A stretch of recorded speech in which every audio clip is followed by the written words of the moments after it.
Hey folks, David Stewart here. Hope you guys are having a great day. I heard you like pink and purple things, so you should definitely check out my newest fantasy book, Ultrafall, the tragic story, just like what I'm going to talk about today, which is Cyberpunk Edgerunners. So I want to cover a couple things in this analysis and review. If you want to avoid spoilers, this is not going to be the video for you. I would say I recommend this particular anime series on Netflix, 10 episodes. It's one of the better anime series that I've seen recently. It really is very effective at telling the stories that it wants to tell and bringing the characters through various arcs to, I guess, accentuate the themes that are present in the show. The main theme is a question over the nature of humanity, which is pretty common in most cyberpunk. It's been around for a long time. At what point do you stop being human and do you start being something else? This is a question in older animes that you may or may not have seen, such as Ghost in the Shell, but especially Eight Man After. In fact, before I even get into the analysis, if you're looking for something else to watch in the anime department that's maybe a little older, this one's from 1993. It's called Eight Man After, and it has a lot of the stuff that is in Cyberpunk Edgerunners, including some of the same opening scenes. So you can check that one out. And one of the main ideas, which is like going crazy and using drugs to be able to use your cybernetic parts, you will find in Eight Man After, as well as the consequences of trying to remove the brain and cyborgize the brain. So anyway, let's hop into it. Before I get into the story analysis and the thematic stuff, let me just talk about the visuals and the audio real quick. I watched this on an iPad while I was exercising, so I didn't watch it on a big blown up super nice TV, but it was very visually appealing, mainly because I liked their take on the Cyberpunk 2077 aesthetics. In case you don't know, this series is based on the video game Cyberpunk 2077, which I will do a separate review of later, and really does its own take on those particular aesthetics. And that game, of course, is also based on Cyberpunk 2020, a tabletop RPG. But they do their own take on the aesthetics, and I find them actually more appealing than the game aesthetics. I think that filter of animated characters and I guess exaggerated features, I think makes the whole setting a little more appealing, whereas in the photorealistic video game, everything seems really gross and disturbing to me. And maybe that's the point. It's supposed to be dystopian, but a lot of people seem to enjoy the aesthetics on their own. I enjoy them more in Edgerunners than I do in the video game. And that when they don't just have, it's not just bigger eyes, like bigger hands. They have characters when they have robot hands, they have giant hands or like super long arms. Their enhanced bodies look different. You have super giant guys. So it's a lot more variety in the visual design department than what you get in the video game. Not to say that the video game looks bad at all, but I find the aesthetics more appealing in the anime environment. The sound was fine. Generally, the voice acting was okay. I watched it in Japanese. In a couple cases, I noticed the subtitles weren't really matching up with what they were saying. So there's some paraphrasement, but they didn't seem like, nothing seems super inaccurate. I'm not a native Japanese speaker and I'm not fluent, but there are times when I catch that they didn't quite translate what the character said. They just kind of paraphrase it in a way that maybe made sense to an American audience or something. Anyway, you can be, if you are bilingual, you can be your own judge for that. I just letting you know that I watched the subtitle version. The thing that I didn't like as far as sound is the soundtrack, and that's also true for the video game. A lot of these tracks are, I just don't enjoy them very much. They're okay. They remind me a lot of 90s music, which I'm not a fan of. And a lot of it is this kind of thudding industrial electronic music, which I just kind of find grating. And especially right now with my hearing not being at 100%. I listen to it with bone conduction headphones. It's pretty clear. I just don't enjoy that style of music. So the soundtrack to me is kind of thumbs down. But otherwise, hey, I think the sound, they did a pretty good job with the sound effects, mixing, all that kind of stuff. Now, let's talk about the story. So, the setting is what you would expect. It's cyberpunk. Cyberpunk at this point is really retrofuturism. It's a bit like, having an adaptation of Jules Verne, or something like Fallout. Fallout is kind of retrofuturism, where there's an alternative 1950s that produced this big war which then produced the technology that's futuristic, but from a 1950s perspective. And you kind of have that with Cyberpunk. Things are futuristic, but from a 1980s or early 1990s perspective, not really from a modern perspective. The reality is that in the modern world, we've inherited virtually all of the bad things about the cyberpunk dystopia. We have corporations that rule over us, that watch our every move, that determine what we can think. They're not Arasaka Japanese Corporation X. Rather, they are American tech companies that took it upon themselves to censor thought and control our every move so that they could sell us garbage, right? So it's a different future that we've inherited from what we were warned about in the 1980s, but we've already inherited. And I am actually a cyborg, so we do have cybernetic implants, but they're not like crazy cool arms, and people are also not voluntarily replacing functional body parts with robot parts. I have an implant because I can't hear, not because I want a super hearing or something like that. So we're not in any kind of place where we're like replacing our body specifically to enhance ourselves, but we do enhance ourselves in a number of ways, right? We have technology that enhances us. Eyeglasses are technology that enhances your vision. We also have LASIK surgery if you want modern stuff, and we're very much integrated with the net right now. So even though this is not in your like readout, like you're playing Cyberpunk 2077, where it's like, oh, the call is just going into my mind. It's like, it might as well go into your mind. It's right in front of your face. It might be on your watch, right? We're very integrated with our technology. We just haven't like put a chip reader in our head. We put the readers in little computers that we carry around. It's better that way. We want to be able to turn the computer off and walk away from it and go into the forest and touch grass. That's something that we actually should be grateful that we're not as integrated with our technology as what's presented to us at the cyberpunk dystopia. But anyway, we're already living in a world that is very reminiscent of that. It's just slightly different than how it was predicted to be. So we're going to get a lot of the same themes. Most of those themes have been very thoroughly explored in the past. The big ones that you're going to get with Cyberpunk is the question of what does it mean to be human? When does humanity cease? Questions about the soul. These are the ones that I think can persist and still have a lot of meaning. The other ones about like corporations controlling us, we're already there, so those aren't really relevant anymore. Cyberpunk, Edgerunners, and indeed Cyberpunk 2077, but I'll talk about this in another video, they stick to the themes that are still somewhat relevant and somewhat interesting from a science fiction perspective. The idea of what is the soul, and do we have souls, and if you can transfer your consciousness to something, does that mean that you lose your soul? And if you are replacing your body in a Ship of Theseus fashion, how much of it can you replace before you cease to be human?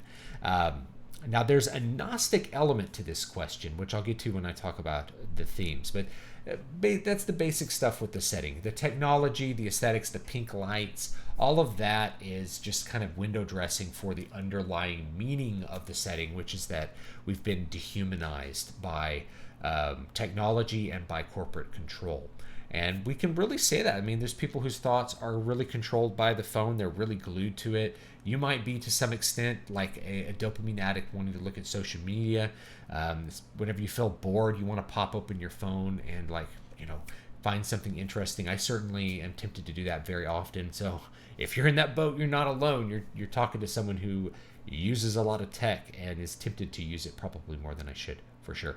So that's the setting. Characters, this is where I think Cyberpunk Edgerunners really nails it. So the main character is David, and David is an excellent tragic hero, and the entire story is a tragedy in the classic sense in that you have a noble or likable or commendable character that suffers a downfall due to some flaws within themselves, some moral flaws. So that's the case with David. He's very smart. He's smarter than his peers. He's very ambitious, but what is his downfall? His downfall is that he doesn't know when to stop, that he wants to attain status and he wants to really to live other people's dreams. This is a flaw of his, is that he doesn't have any motivations that are his own self. Rather, he gets attached to the motivations and desires of others. First, it starts with his mother. His mother wants him to go to the top of Arasaka. He doesn't really want that. He doesn't want anything to do with the corporate world where he doesn't fit in and he's a misfit. Rather, he doesn't really know what he wants. But once his mother dies, then he feels an obligation to fulfill her desires for him and to see through her wishes. And then he has a friend who dies, Maine, which is another character. And Maine wants to make it to the top in Night City as a merc. And so David begins living that dream. And then, of course, he's romantically involved with Lucy. Lucy wants to simply escape Night City. She has this dream of going to the moon. And so David works to try to make that dream a reality for her. He's not very self-motivated. He doesn't have a goal that he can seek to attain. And that actually is his downfall, because as he begins to enhance his body and push himself to the edge, replacing body parts with robot parts that bring him closer to a state of madness, then as he's doing that, he has no place where he can say, I've achieved enough, it's time to stop. And one of the ways that we know he's a great tragic hero is that we want him to stop. We're constantly like, okay, it's time for you to check out, time to stop this, time to stop. And he won't stop. He just keeps going another step further. And we never really lose hope that he's going to be able to somehow pull out of the tailspin that he puts himself into towards the end of the series. And the fact that he is not able to, but is still able to make some kinds of decisions, that's really why I think the conclusion of him, he dies, of course, at the end. There are spoilers. I think that makes his death a little bit more meaningful and a little bit more interesting than if he were to simply just spiral into nothingness and die. So it really is more like a tragedy in the traditional sense, rather than, just bad things happening with the downer ending. The downer ending has a lot of meaning because the character David has meaning. So he's a really good character. He's very likable. The series begins with basically a scene, really the same scene that you have at the beginning of 8 Man After. This cyborg who's going psychotic and has to be stopped by the police. And that's important because it sets up the risk of what's involved by enhancing your body with cybernetics, which is that you're going to go crazy. You're going to have cyberpsychosis. Your mind will break. So by starting the series with that, it lets you know what's at risk with David every time he does something to himself. You're like, man, don't do that, because you're pushing yourself closer to that edge of madness where that'll basically be the end of you at that point. So we're really wanting him to like pull out of this tailspin, to stop the madness that he's doing in the course of this. In that first episode, we also have him fighting against injustice. He's bullied by a kid of a corporate executive, and the kid has like some cybernetic implants and like beats him up.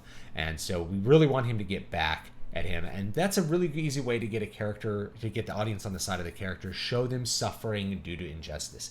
He's a poor kid. He's in with the corporate kids. They mistreat him. They don't treat him as a peer, even though he's smarter than them. And he gets basically oppressed due to his circumstances rather than his own flaws.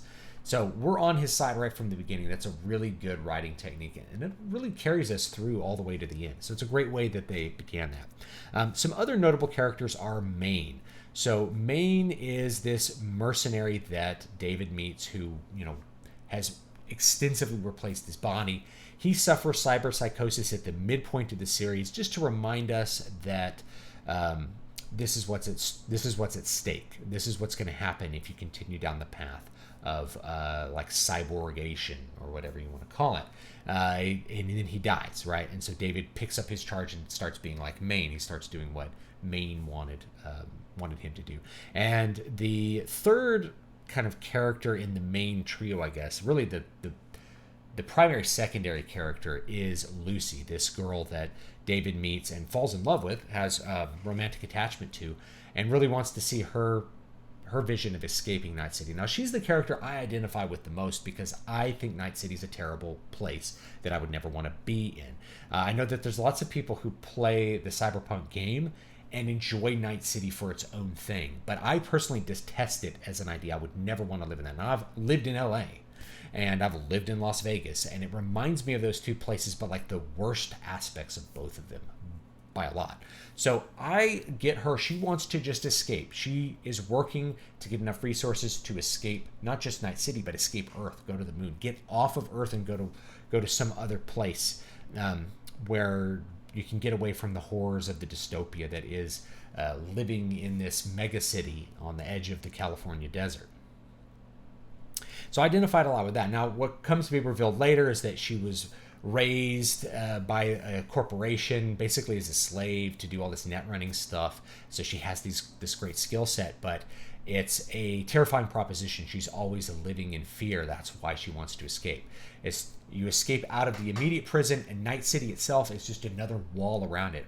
I got to escape out of the next prison, which is Night City. I have to plan for the next escape. You're always escaping one layer out.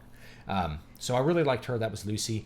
And then you have Rebecca, who is this really kind of short stack character who runs around in like her underwear all the time with these like, eventually she gets these big giant cyborg hands. She's kind of a foil to Lucy in that she is the third part of this love triangle between them, where she has romantic affection for David. David does not return that, but she cares enough about David that she's going to help Lucy for David's sake, but ends up suffering as a result of that as well, because she can't let go of, she can't pursue her own safety and let go of David's goals either because of her attachment to David. There's other secondary characters. There's like Dorio, who's this, enhanced girlfriend of Maine. Then there's Kiwi, who's the Netrunner. Kind of an interesting character, really just exists to be the unemotional stoic character and then to provide the appropriate betrayal and then information to the characters towards the final part of the series. So anyway, I think the characters really carry it. Their designs are highly differentiated. They are all pretty interesting, and you want them to succeed for the most part. There's the driver too, Falco or whatever his name is. He's a likable character. All the characters generally are likable, and you want them to succeed. And when they die, it does have a good impact because we're really on their side.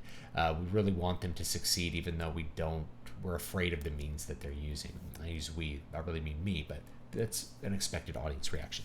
Okay, plot. Plot is basic soap opera plot, which just means that you have lots of little plots that kind of overlap. So the goal is you introduce a conflict and you introduce a resolution, but before you introduce that resolution, you introduce another conflict so that every episode ends with a cliffhanger. It's just like what they did with Invincible. If you want to watch my video on Invincible that explains that same idea with this one, it's a standard soap opera plot. You can use it in a book or anything else. The point is that you introduce multiple conflicts. You introduce a conflict, resolve the first one, introduce a new one, resolve the second one. It's a little fugue of plot lines. So just as an example, the first episode begins with David having conflict at school. And then we get another conflict, which is that, his mother, they're broke and they're in debt, and his mother then dies, right? So we're introducing these problems, and he's got to somehow pay off all this debt. He's got to pay rent. He's got to pay all this stuff. He has this massive debt hanging over his head. How is he going to do that? Well, he has a solution. He doesn't know, but he knows that he can solve the problem of school if he installs this implant that his mom left him, which he can't sell for enough money. Solves that problem with the bully. It introduces another problem, which is that basically he can't go to school because he beat up the son of the head of the corporation, right? And then there's another solution to that. Oh, I'm going to work. He meets this girl, Lucy. Well, we can steal these things, and I can make enough money that I can pay the rent, pay the debt down from my mom's cremation and all this kind of stuff. That eventually just kind of disappears. We stop worrying about debt at some point because the next plots just really pick up from there. Here comes Maine. You installed Maine's implant. You're going to have to figure out how to resolve that. And once we get kind of in the pipeline of the mercenary stuff, we just forget about the whole debt thing. That just kind of disappears. So it's one of those things where we don't even really have to resolve the conflicts. We just kind of suck David into bigger, more interesting conflicts and just kind of leave the other plots dangling, and no one really thinks about, we didn't really fully close off this whole, what are we going to do with debt? Because David decides not to go back to school. That's the solution. Well, you don't have to pay tuition if you're not going to school. Pretty simple stuff. So we just have that all the way to the end. This presents a couple of interesting problems. The series, by the way, overall plot is divided into the first half and the second half, up to Maine's death and then afterwards. Up to Maine's death, it's really about like trying to solve the problems of those first few episodes, and then after that, it's David trying to pursue Maine's dream and becoming super enhanced and becoming like this merc captain and pursuing that kind of dream up to the end. There's a couple of problems. Like one of the ones is that Atom Smasher, who really becomes the big bad guy at the end of the last episode, really isn't introduced till the very end of the second to last episode. We don't see him doing anything. We don't understand him as a threat. He's only interesting if you've played the game, maybe, and you kind of have an idea who he is. Otherwise, it's just like, okay, I guess they say here's a bad guy. And, they have a final battle, and of course, it's going to be Atom Smasher that ends up winning that final battle. David, of course, trying to the utmost to become the most powerful cyborg, is no match at the end of the day for the ancient and powerful Atom Smasher, fully converted cyborg. Really is a good moment where David comes up against his limitations. But that's the problem with the plot, is that you have lots of little plots, and therefore you don't have like a big antagonist. It's a man versus environment kind of conflict, and then we bring in an antagonist really just kind of towards the last few episodes. You have the Fixer, and then you have Atom Smasher as the antagonist. It's Night City really that's the antagonist. It's the environment itself that's working against our heroes. So that's the plot, and that's more or less what you're going to get with the plot. Now let's talk about the things. I mentioned the main moral question of Cyberpunk Edgerunners is what makes us human. This is very common. It was common in 8 Man After, which this one used lots of the set pieces as far as like the design for, it begins with a cyber psycho, and you have a fully converted cyborg that's not Atom Smasher, but the main villain is like a total conversion cyborg. You have a question like, can you change the brain? That's in 8 Man After. And you have that in stuff like Alita. You have it in Ghost in the Shell. This is, it's pretty established stuff. But the way that it approaches it in Edgerunners, I think, is interesting. It's kind of drawn from the game, where you're slowly replacing your body. So David starts off with a standard set of cyborg stuff, which is like the computer mounted in his head. Then he puts in this implant on his spine, which gives him super speed. Then he starts to change out his arm. He puts in Maine's arm because he's attached to Maine, and becomes this huge jacked cyborg. He's replacing one part of his body at a time, and each time you do it, where they like cut him open, they put in like cyborg lungs or something to like enhance his speed. You're wanting him to stop and that. And when you get to the end, what starts to happen is the mind starts to break. And so this is the question that, and some of the answers science fiction have asked and tried to answer over the years, as far as what makes us human and how much of a person can you remove before you lose their humanity. And the answer is usually the brain, right? Like if you remove the brain, then the person can't be human anymore. So if you take their consciousness and upload it into a computer, that really disproves the idea of a soul, right? So if you can convert someone's brain into a fully cybernetic machine, then that person is not really that person anymore, right? Their mind, you have some assemblage of their mind. If your mind can be transferred to another thing, then that really means that you aren't you. There's some Gnostic elements that kind of hide at the bottom of this. And if you're not familiar with Gnosticism, or Gnosticism, especially as it relates to Christianity, this all might be kind of new stuff to you. But the main gist of Gnostic thought is that the physical world is either illusory or bad, and we are not our bodies. In other words, there's a mind or soul-body dichotomy. So in the world of Cyberpunk, coming up against those limits is going to produce some interesting results. Now, there's an episode of Star Trek Deep Space Nine where they draw the limit and replacing the brain. Dr. Bashir has an opportunity to replace. He replaces part of a patient's brain with a robotic computerized implant, and it changes him a little bit. And then they're like, you need to help him again. This guy's so important. He's like, I won't do it. That will remove his humanity. If we go any further with this, trying to change his brain over into something mechanized, then he will lose some essential part of his personhood. And it happened when they replaced part of his brain. He woke up and he was a little bit different. And they're like, we lost something of him. Something of him is missing. And we can't go any further or we'll lose that. So the Gnostic idea is like the soul and the body are separate things. Like you're a soul with a body.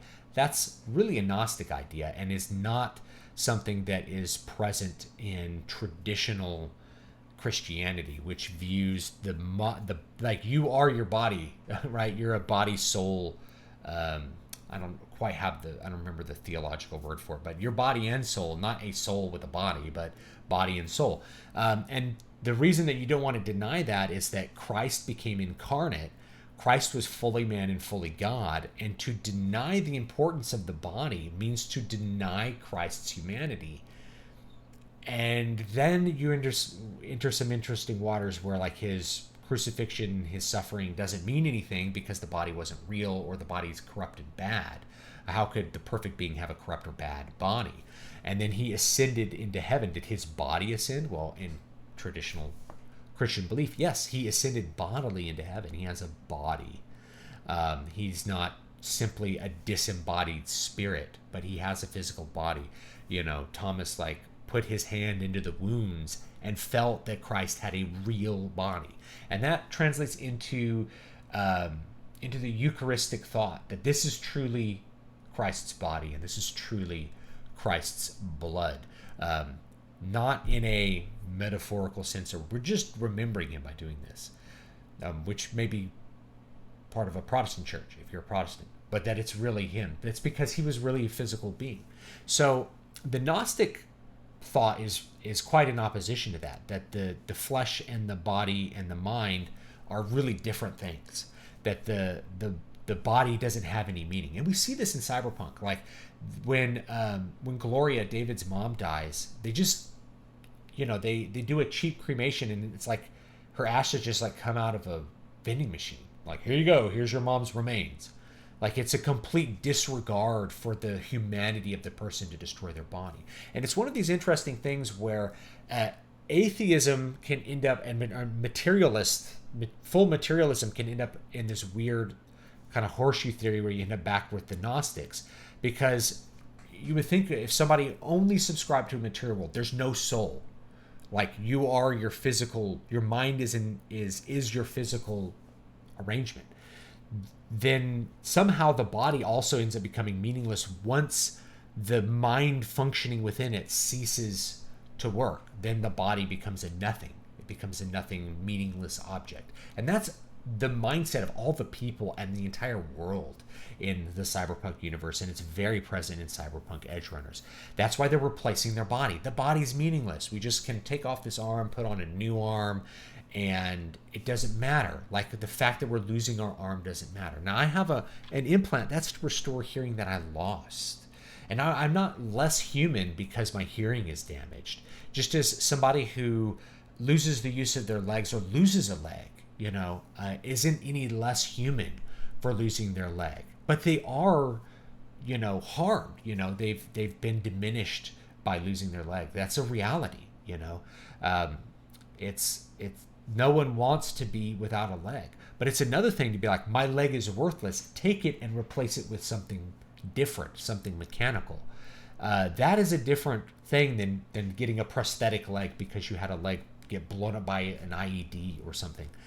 That's a completely different idea from that Cyberpunk is presenting. People are voluntarily replacing their body because the body's meaningless. You're only your consciousness. If you're only your consciousness, you're no longer you in a physical sense. You're no longer a material being at all. You're a Gnostic being because you're a temporary state of chemical, electrochemical interactions. You're an action, no longer an object at that point. This is something that, traditional Christianity, both in the West and the East, really wanted to avoid. This is a kind of heresy where you are merely your intellectual capacity. You're merely your mind. What about somebody who has brain damage? What about somebody whose mind is broken? Somebody who's mentally ill? Are they less human because their mind doesn't work at the same capacity as someone else's, let's say? Well, we would hold that that is not true. Somebody can be profoundly intellectually disabled. They're not any less of a human for their disability. And this is the big question in Cyberpunk Edgerunners, is that when you get to a point where you've replaced enough of your body that your mind can no longer handle the input of the cybernetic implants, then your mind breaks and you become psychotic. And that's really the edge that they're drawing. It's like once you hit cyberpsychosis, then you stepped over the edge and you're no longer yourself at that point. Once you discard enough of the body, if you discard enough of the body, so also goes the mind. And that to me was actually something that really popped out and made a lot of sense by the last few episodes, because when you meet Atom Smasher, who's replaced his entire body, and in fact David questions whether there's a brain in there at all. Maybe he's entirely robotic. He's completely inhuman. In other words, he has no human empathy. He has no care for other people. I mean, if he's a complete robot, he can't even enjoy like simple human pleasures of food or, reproduction or things like that. His body is gone. All he cares about is killing people, right? That's his pleasure, is to destroy humanity. He's completely inhuman. Even though he has an inhuman mind, he's been destroyed. He's a psychotic. And that's the real danger, is that if you replace enough of your body, your mind goes also. You lose yourself. As you lose your body, your mind also gets lost. Mind and body are linked. And that's a really important and underlying theme that's in here. Not one that we're likely to have to deal with in our world. We've inherited the other parts of the cyberpunk dystopia. But a really interesting question. Like I said, it's popped up again and again and again in anime. And so you're going to find it again in this one. And this one, I think, because of that Ship of Theseus thing, like if we're replacing just one part at a time, when do you stop being you? Well, you stop being you when your mind is no longer human, when you no longer can have human affection for other humans. Because Atom Smasher has none of that. But David, who's using drugs to try to stop being a psychotic while he manipulates this giant robot body he has at the end of the series. At the end of the series, he sacrifices himself for the woman he loves, even though all she wanted was for him to live, really. He does that because that's a recognition that he has human empathy. He has human thought.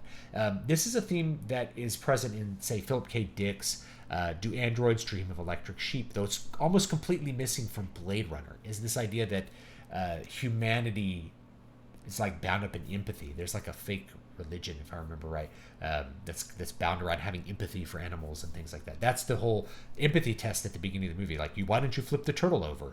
And it's like, don't you have empathy for this thing? Like, don't you care about this living thing? So Atom Smasher doesn't, but David does, and that's the end of his tragic arc. Is I can't go any further than this. I've lost.